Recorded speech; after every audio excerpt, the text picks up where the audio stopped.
नमस्कार मित्रांनो, आपल्या चॅनलवर तुमचं मनपूर्वक स्वागत करते. लग्नानंतरचं आयुष्य प्रत्येकासाठी एक नव्या प्रवासाची सुरुवात असते. पण जर त्या प्रवासात अनपेक्षित घटना, मजेशीर प्रसंग आणि काही धक्कादायक वळण आली तर? आजची कथा आहे 2 दिवस 3 रात्री हनीमूनमध्ये. ही कथा तुम्हाला शेवटपर्यंत खिळून ठेवेल. चला तर मग सुरू करूया आजची रंजक कथा. वा, अतिशय सुंदर आहे. तुम्हाला पसंत असलेली मुलगी खरंच इतकी सुंदर आहे की ती तुमच्या आईबाबांना नक्कीच आवडणार. मग तुम्ही का घाबरता? तुम्हाला हवे असेल तर मी तुमची मदत करायला तयार आहे. जाऊ का आताच? मी सांगतो हीच आणि तुमच्या बाबांची एक भेट घडवून आणतो. मला माहिती आहे हिला बघितल्यानंतर कोणीच असा बाप सापडणार नाही की जो आपल्या मुलासाठी हिला सून म्हणून नाकारेल. अमोल तिच्याकडे बघतच बोलला, अहो, तुम्हाला काहीच माहिती नाही. ही मुलगी कोण आहे? माझे बाबा तिला आणि मला लग्न करायला कधीच परवानगी देणार नाही. असे मी तुम्हाला कोऱ्या कागदावर स्टॅम्प पेपरवर लिहून देते. गायत्रीचा भाऊ अगदी जोशमध्ये येऊन बोलत होता. का असे का? त्या मुलीकडे अतिशय निरखून बघत अमोल चकित होऊन बोलू लागला. तुम्हाला सांगायला काही हरकत नाही. मी सांगतो. मी खरे म्हणजे ह्यांची दुश्मन आहे. तिने खाली बघतच उत्तर दिले. दुश्मन? अमोल जोरात बोलला. एवढ्या मोठ्याने का बोलत आहात तुम्ही? बाबांचे लक्ष केले तर मी आधी सांगितले होते तुम्हाला. आणि तिला सुद्धा इथे कोपऱ्यामध्ये उभे करण्याचे कारण तेच आहे ना. गावातील कोणत्याही व्यक्तीने जर आम्हाला एकत्र बघितले तर बाबांना लगेच सांगून देतील आणि एक तर हिचे लग्न दुसरीकडे होईल. नाही तर माझे. तरी तो अमोलला हात जोडून विनंती करत सांगत होता. अमोल तिच्याकडे बघत म्हणाला, फार सुंदर दुश्मन आहे तुमचं. ही सुंदर आहे म्हणूनच तर ह्यांच्यावर एवढं प्रेम करतो. नाही तर आजपर्यंत कधी कोणी पाहिले ऐकले होते का की दुश्मनावर सुद्धा प्रेम करता येतं? म्हणून तू तिच्याकडे बघत म्हणाला. अमोल त्या दोघांना थोडी डिस्टर्ब करत म्हणाला, माझ्याकडून काय मदत हवी असेल तर मला सांगा. मला जमेल एवढं करण्याचा प्रयत्न करेन. गायत्रीला तरी माहिती आहे का तुमच्या प्रेमाबद्दल? गायत्रीमुळेच तर आमची भेट झालेली आहे. तिला कशी माहिती नसणार? आता ह्यांना आपली पूर्ण कथा सांगावी लागणार. कदाचित फार वेळ लागेल.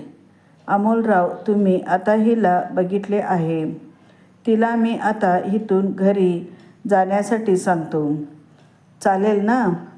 गायत्रीच्या मोठ्या भावाने त्या मुलीला इशारा केला आणि ती मुलगी लगेच आपल्या स्कूटीवर बसून लांब कुठेतरी निघून गेली. दोघीही तिच्याकडे बघतच राहिले आणि त्यानंतर अमोल त्यांच्या खांद्यावर हात ठेवत म्हणाला, चला सांगा तुमची प्रेमकथा मला. 5 वर्षापूर्वीची गोष्ट आहे. गायत्री अजून 10वीलाच होती आणि मी 12वी नापास झालेलो. तो विषय देण्यासाठी कधीतरी जायचा. बाकी माझा आणि शिक्षणाचा काही विषय संबंध नव्हता. तो आपली कथा सांगू लागला. अमोलराव, तुम्हाला बोर झाले की लगेच मला सांग. मी कथा थांबवतो. तो म्हणाला. प्रेमकथा ऐकायला बोर होणार कुणीतरी मूर्ख असेल. मी नाही. सांगा. तुम्ही काळजी करू नका. मला फार इंटरेस्ट येत आहे, अमोल म्हणाला. गायत्री 10वीला होती आणि तिला गणितामध्ये नेहमीच कमी मार्क पडायचे. इतके कमी की कधीकधी गणिताचा नापासच व्हायची. आम्हाला घरातल्या सर्वांनाच काळजी होती की 10वी तरी पास होते की नाही. मी तरी झेम 12वीपर्यंत गेलो. पण तिचे मात्र 10वीतसुद्धा पास होणे मुश्किल होते. गायत्री आणि आताची मुलगी मी तुम्हाला दाखवली ह्या दोघी एकदम लंगोटी यार मैत्रीण, तो कसा सांगत होता. आणि अमोल लगेच मध्येच मोठ्याने ओरडून, कुठला तुम्ही तर बोलले. प्रत्येकी ती दुश्मनीची मुलगी आणि आता लगेच म्हणता लंगोटी मैत्रिणी. अमोलराव, तुम्ही फक्त ऐका, मध्ये मध्ये बोलू नका. तुम्हाला सर्व कळेल, तो म्हणाला. बरं ठीक आहे, सांगा तुम्ही. मी शांत बसतो आणि ऐकतो, अमोल म्हणाला. तर एक दिवस काय झाले, गणिताचा अभ्यास करण्यासाठी आपली गायत्री हिच्या घरी नेहमी जायची. हिच्या घरी तिचा मोठा भाऊ घरातच बसून राहायचा. तो सुद्धा त्यांना दोघींना शिकवायचा. सामायिक परीक्षामध्ये गायत्रीला जास्त आणि हिला कमी मार्क पडेल. लगेच तिने त्याच्यासाठी जबाबदार आपल्या भावालाच ठरवले. भांडण विकोपाला गेले. तिचा भाऊ लगेच दुसऱ्या तिसऱ्या दिवशी शहरामध्ये पुढील शिक्षणासाठी निघून गेला. ह्यावरून सुद्धा हा दोघी मैत्रिणींमध्ये भांडण झाले. 10वीची बोर्डाची परीक्षा जवळ आलेली आणि आता गणित शिकवण्यासाठी नवीन मास्तर शोधायला सुद्धा वेळ नव्हता. या दोघे मिळून बरोबर अभ्यास करायचा. तो भाऊसुद्धा मदत करायचा. त्यामुळे पास होण्याचा कुठेतरी चान्स होता. पण आता मात्र गायत्रीला भीती वाटत होती. गायत्री झाली नापास आणि तिने त्याची पूर्ण खापर ह्या पोरीवर आणि तिच्या भावावर मारले. माझ्या बाबांना सुद्धा त्याचा फारच राग आलेला होता.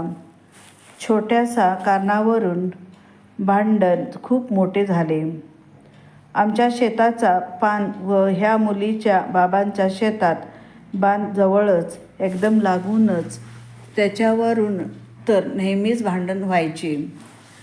शेवटी असे करता करता आम्ही एकामेकाशी कट्टर दुश्मन झालो. ही पोरगी 10वी पास झालेली होती, त्यामुळे ती पुढे शिकायला लागली. आणि ज्या वेळेस मी माझ्या 12वीचा पेपर देण्यासाठी गेलो, तेव्हा तिची आणि माझी भेट झाली. पुन्हा तिला पाहतच तिच्या प्रेमात पडलो. काही का असेना, दुश्मनची पोरगी असली तरी प्रेम सांगून थोडीच होते. प्रेम तर आंधळं राहते. आता आम्ही दोघांनी पळून जायचे ठरवले होते. परंतु गायत्रीबरोबर लग्न कोण करणार, मग ठरवले.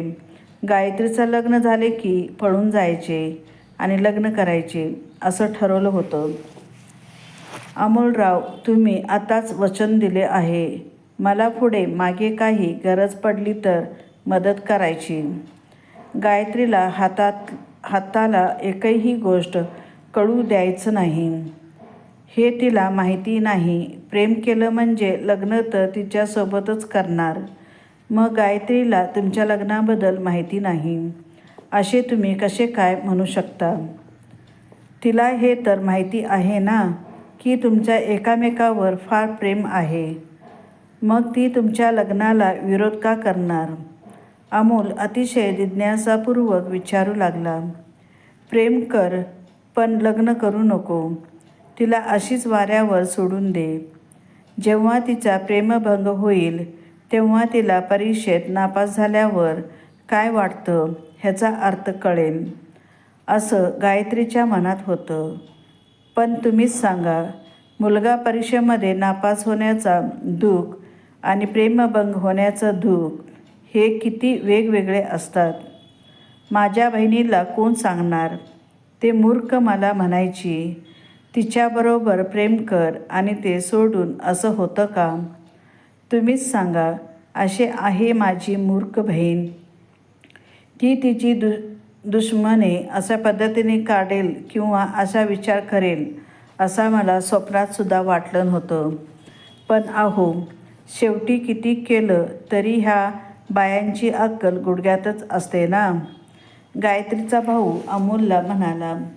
गायत्री कविता करते आणि इतक्या सुंदर कविता ती बोलून गाऊन सुद्धा दाखवू शकते.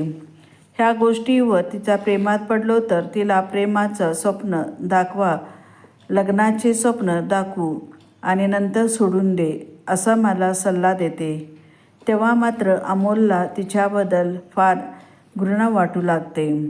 अमोल विचार पडतो, बापरे, फार कठीण प्रकरण आहे.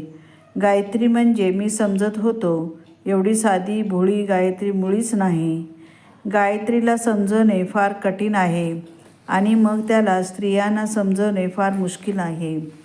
ही गोष्ट जेव्हा मोठे मोठे लोक त्यांना त्यांच्यासमोर म्हणायचे तेव्हा तो त्यांना हसायचा.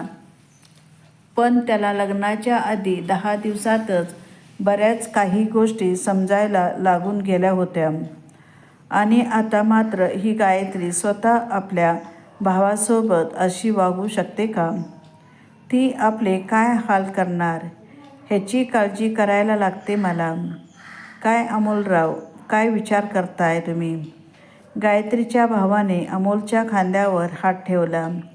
अमोल आपल्या विचारातून बाहेर आला आणि सांगू लागला, मला खरं तर माझी आणि माझ्या आईची काळजी वाटायला लागली आहे.